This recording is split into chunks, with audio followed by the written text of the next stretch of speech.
The first thing that I realized is that when we talk about artistic freedom, we're not always necessarily talking about artists' experiences. In a conference like this one, where you have policymakers, NGO leaders, international organizations, there is a tendency to privilege a certain voice that isn't necessarily connected to what's happening on the ground.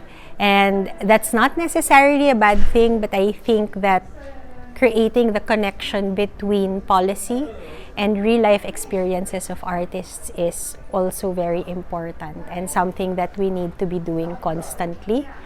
The other thing I realized is that artistic freedom and the fight for creative freedom is different across so many contexts. And it doesn't mean that it should be fought for any differently. I think it just means that when we talk about protecting artists, that we go back to the basics.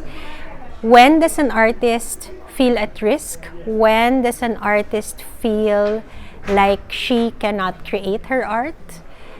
And when is she in danger? When you go back to those basic things, then even the bigger questions can be answered and policy can be created more kindly and compassionately.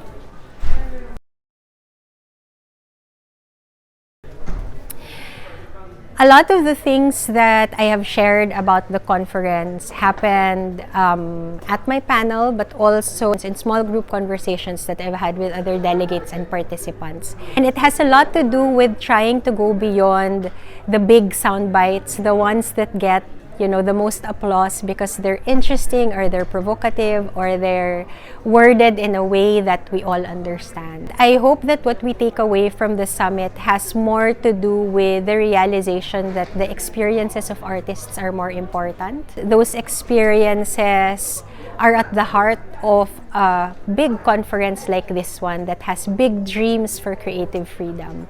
The only way those big dreams will actually be achieved is if we start with the small experiences. And I feel like documenting those small experiences is not happening enough.